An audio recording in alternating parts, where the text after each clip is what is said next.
Hello and thank you for joining us on Newsweek, where we highlight some of the biggest stories that made the headlines recently.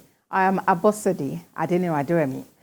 This week, President Tinubu reps ask CBN to suspend implementation of Cybersecurity Levy.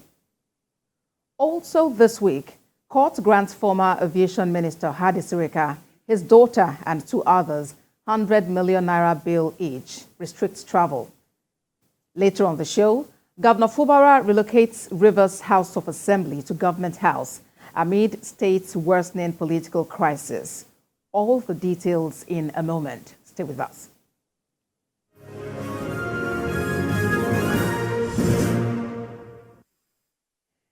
We begin with matters of the economy. This week, President Bola Tinubu asked the Central Bank of Nigeria to suspend the implementation of the controversial Cybersecurity Levy policy and ordered a review. Now, this follows the decision of the House of Representatives, which asked the CBN to withdraw its circular directing all banks to commence charging a 0.5% cybersecurity levy on all electronic transactions in the country. The CBN on the 6th of May 2024 issued a circular mandating all banks, mobile money operators, and payment service providers to implement a new cybersecurity levy following the provisions laid out in the Cybercrime Prohibition, Prevention, etc. Amendment Act 2024. According to the Act, a levy amounting to 0.5% of the value of all electronic transactions will be collected and remitted to the National Cybersecurity Fund, overseen by the Office of the National Security Advisor. Financial institutions are required to apply the levy at the point of electronic transfer origination. Now, joining us to discuss this is Joel Kemie, a doctoral researcher and lead contributor of Joel Political Blog.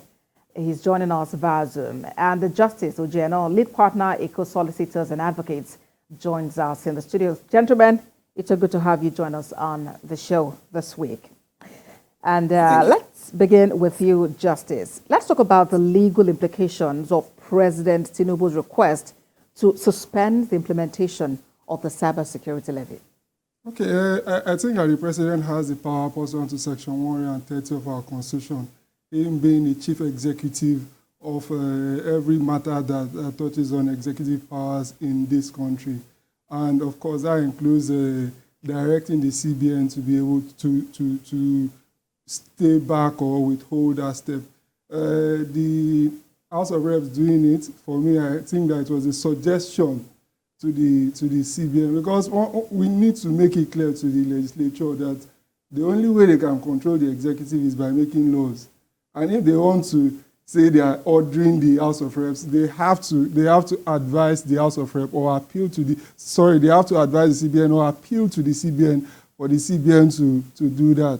The CBN is an executive arm of government. It doesn't take orders from the legislature. It only follows the law that the legislature passes. And of course, if it's signed by the president, or if it is not signed by the president, if it's not assented to by the president, if overridden by still the legislature. All right, let's bring in Joel here. How might this cybersecurity levy impact the average Nigerian in terms of financial hardship and, of course, inflation? Yes. First, I want to commend the president for asking that the implementation of the levy be suspended for now. Now, this is it's indeed a welcome development, considering the fact that Nigerians are already going through untold hardship.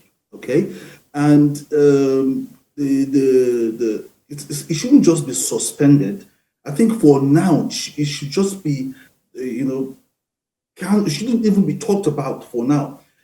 We are still trying to battle with the issues related to the subsidy removal and how it has brought about a serious increase in the prices of commodities, considering that most of the commodities, most businesses around in Nigeria, they are tied to the oil. So we are still trying to grapple with the price increase that has gone that came with the subsidy removal, and then there are other issues, to talk about, and the dollar is still increasing against the naira. So already as we speak, the unemployment rate is well close to 32%.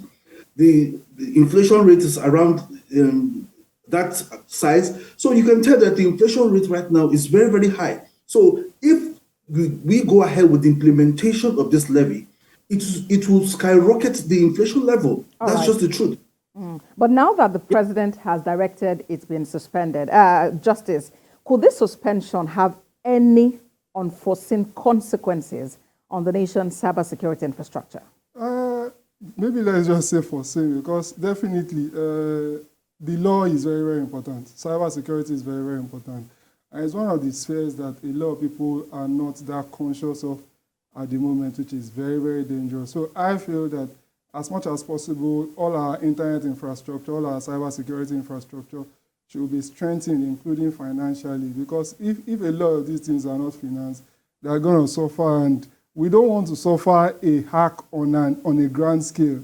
Because if we suffer a hack on a grand scale, we see if we may have to drop names of countries, hackers from North Korea, hackers from Russia, and what they are doing to infrastructure in the US. If any of them just decides to turn on Nigeria and launch some kind of attacks, I don't even know how we'll be able to survive it. So because of that, I feel that it's a welcome development, but we have to look for alternative ways of financing it at the moment. And a lot of clarity also needs to be brought to the law, the provisions of the law that's enabling, in a manner of speaking, the CBN to be able to take this step.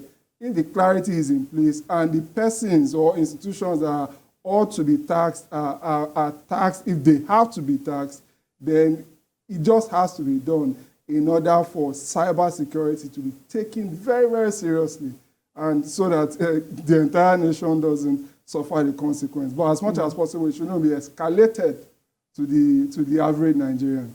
All right, then.